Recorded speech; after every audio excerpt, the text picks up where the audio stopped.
자, 이제 팔 이음뼈부터 설명드립니다.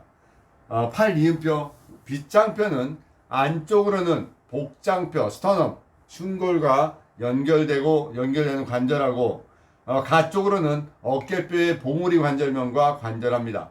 어깨뼈의 관절 오목과 위팔뼈의 머리가 관절함으로써 몸통과 자유팔뼈가 연결됩니다. 어깨뼈와 가슴뼈 사이의 관절인 어깨 가슴 관절은 뼈와 뼈가 관절하는 것이 아니라 뼈와 관련 근육들 사이에 운동이 일어나는 생리적 관절입니다. 자, 그래서 어깨뼈하고 스카플라와 클라비클, 그 다음에 상완골 관계를 연결하기 바랍니다. 복장뼈, 빗장뼈, 어깨뼈, 위팔뼈가 연결되는 모습들에 대한 그림입니다. 아주 기초적인 요소니 여러분들 다시 한번 그림을 보시기 바랍니다.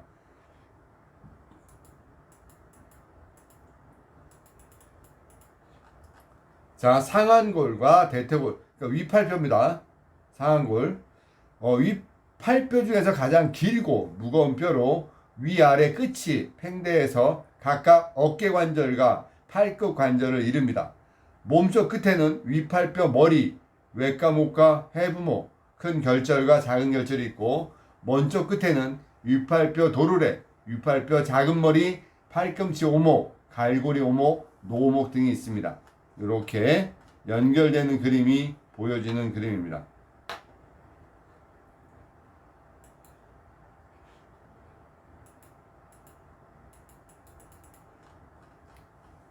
자, 좌뼈와 노뼈, 요골과 척골인데요.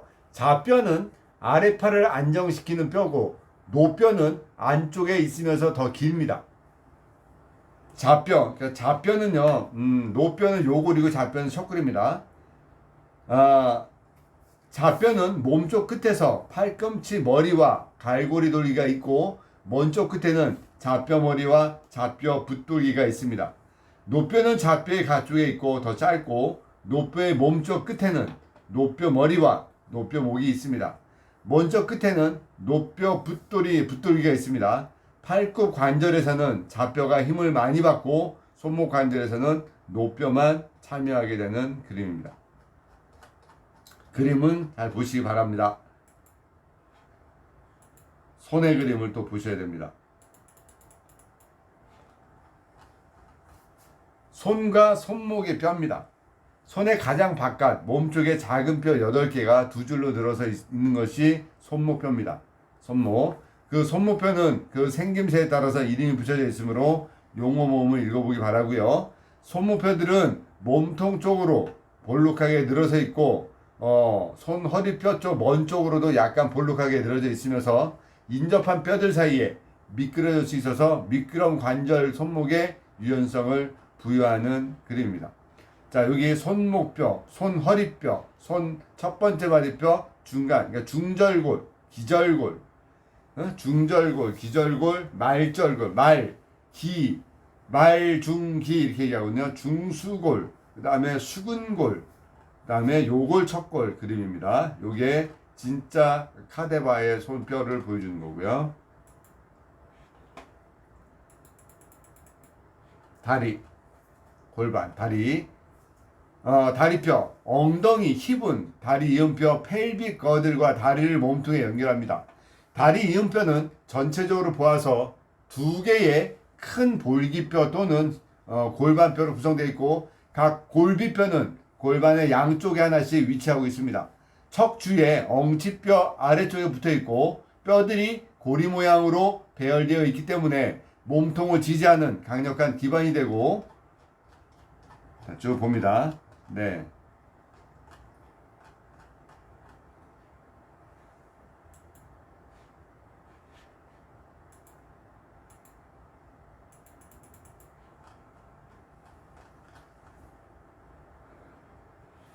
몸통뼈에 연결할 수 있는 것이다.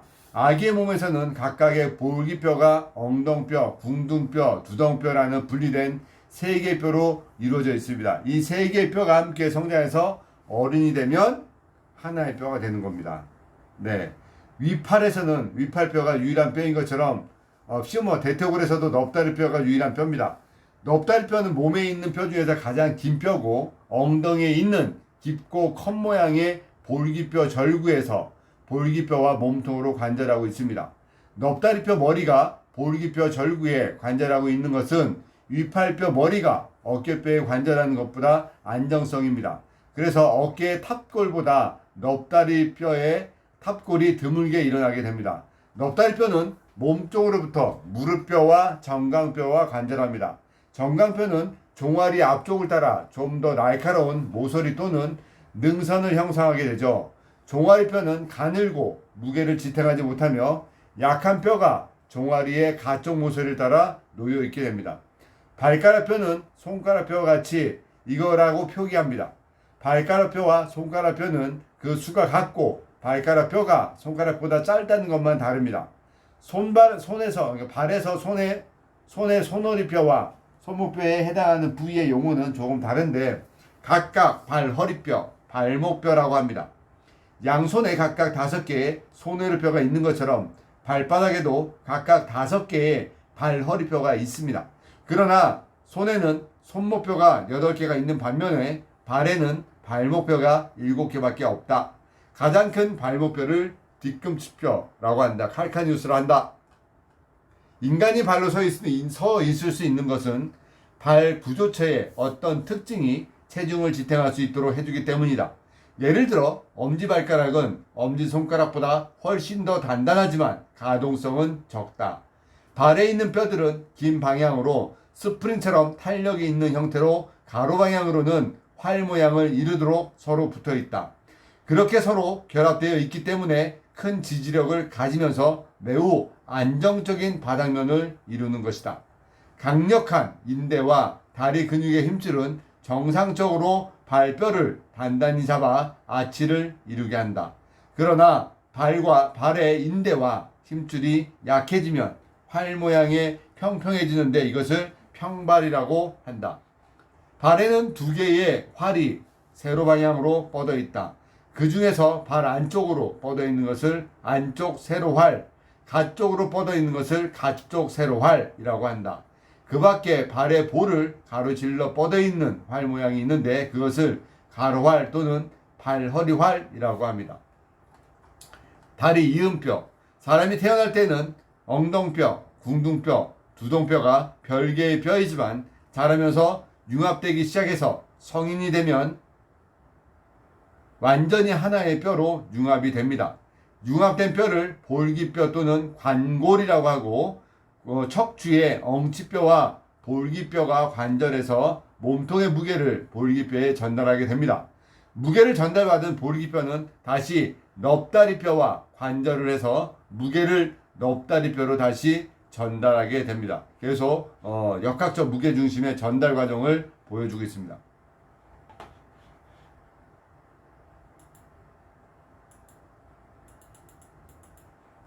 자, 여기에 있는 뼈에 대한 게 나왔으니까 쭉 읽어보시고요. 남녀의 뼈대 차이. 남자의 뼈대와 여자의 뼈대는 몇 가지 면에서 다르다. 남자와 여자의 뼈대를 나란히 놓고 검사하면 먼저 그 크기에서 차이 나는 것을 볼 수 있을 것이다. 대부분의 남자의 뼈대는 여자의 뼈대보다 더 크고 더 튀어나오고 더 뚜렷하다. 이런 차이는 뼈에 가해지는 근장력의 차이 때문에 뼈와 근육이 붙어있는 지점에 있는 뼈가 더 커지고 밀도가 높아졌기 때문이다. 이와 같은 남녀의 차이를 신체의 거의 모든 뼈에서 볼 수 있기 때문에 법의학자들은 몇 개의 뼈만으로 그 사람의 성별을 구별할 수 있는 것이다. 남자와 여자의 구조적 차이가 가장 명확히 나타나는 부위는 다리 이음뼈 또는 골반이다. 골반은 2개의 골반뼈와 엉치뼈로 이루어진 링 모양의 구조이다. 펠빅스라는 단어는 양푼이란 뜻이다. 여자의 골반은 넓게 생긴 구조여서 태아가 태어나기 전에 그 안에 들어가 있을 수 있고 태어날 때 그것을 통과할 수 있다. 일반적으로 남자의 골반뼈는 여자의 골반뼈보다 개별적으로는 더 크지만 합쳐지면 여자의 골반뼈보다 더 좁은 공간을 만든다. 양푼처럼 생긴 여자의 골반과는 달리 남자의 골반은 깔때기 모양을 하고 있다. 골반의 성차.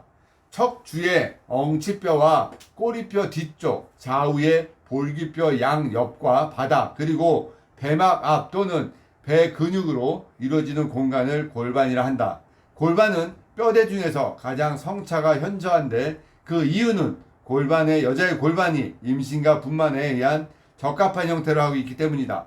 따라서 이 성차는 사춘기로부터 현저히 나타나기 시작한다. 남녀 골반의 주요 차이는 다음과 같다. 엉치뼈는 여자가 남자보다 짧고 넓으며 꼬리뼈와 함께 뒤쪽에 있다. 엉치뼈는 여자가 남자보다 넓고 크다. 좌우의 두덩 가지가 만드는 활 모양의 두덩화를 이루는 각도는 여자 쪽이 크다. 여자가 남자보다 골반 안이 넓고 낮으며 아래 골반문이 크기 때문에 남자의 골반은 깔때기 모양의 가깝고 여자의 골반은 거의 원통형이다. 큰 궁둥 페임의 각도는 남자보다 여자 쪽이 크다. 여자의 폐쇄구멍은 크고 삼각형에 가까운데 남자의 폐쇄구멍은 타원형이다.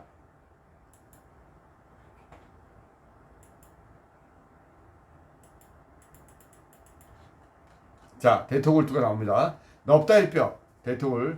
넙다리뼈는 우리 몸에서 가장 크고 가장 길고 큰 뼈이다. 몸통 끝에서는 머리, 몸, 큰 돌기, 작은 돌기가 있다. 몸통은 원통형이고 먼 쪽 끝에서 안쪽 관절 융기, 가쪽 관절 융기, 그리고 융기 사이 오목이 있다. 넙다리뼈의 머리, 목축, 직선 요추 1번과 몸통 축의 직선 L2에 약 126도의 각도를 이루고 있어서 좌우 엉덩관절 사이의 거리는 멀지만 좌우 무릎관절 사이의 거리는 가깝다. 그 각을 경사도라고 한다. 위쪽의 머리, 목축, 직선 L1과 아래측의 두 관절을 융기하는 직선 L3를 겹쳐놓으면 약 12도 정도의 각도를 이루는데 그 각을 회선각이라고 한다. 여기서 요추 1번이 아니라 L1이라고 일부를 이렇게 이름을 붙인 거예요. 네, L1, L3. 우리는 L 그러면 저도 모르게 나도 모르게 룸바, 요추 이렇게 얘기하는데 여기서 얘기하는 거는 V를 이렇게 얘기합니다. L1, L2 요면 선, 여기가 L3 선, 요 선을 얘기하는 겁니다. 라인을 얘기하는 겁니다. 라인. 그걸 회선각이라고 한다. 그래서 경사도와 회선각이라고 나오는데 경사도는 머리, 목, 척추로 내려오는 무게를 반원형의 엉덩뼈 고리 구조를 통해서 양쪽 볼기뼈에 전달하면서 걸을 때 뒤뚱뒤뚱할 수밖에 없게 된다. 그렇지 않으면 넙다리뼈가 비스듬하게 뻗어서 두 무릎 사이의 거리가 좁아져야 합니다. 경사도는 어렸을 때 가장 크고 나이가 들수록 작아지는 거죠. 회선각은 남성은 평균 7도, 여성은 평균 12도입니다. 넙다리뼈를 목과 무릎의 관제면이 이와 같이 비틀려 있기 때문에 볼기뼈 절구 안에서 넙다리뼈의 머리가 회전 운동을 하더라도 무릎 쪽에서 보면 굽히기, 펴기, 벌리기, 모으기, 엎치기, 뒤치기 운동이 일어나게 되는 부분. 그냥 뼈 구조만 보시기 바랍니다. 네.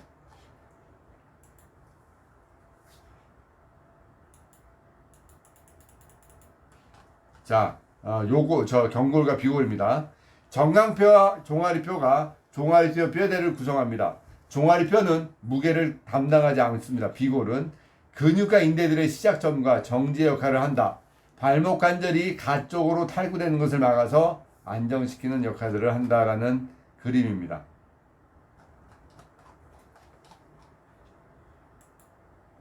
자, 발입니다. 발뼈.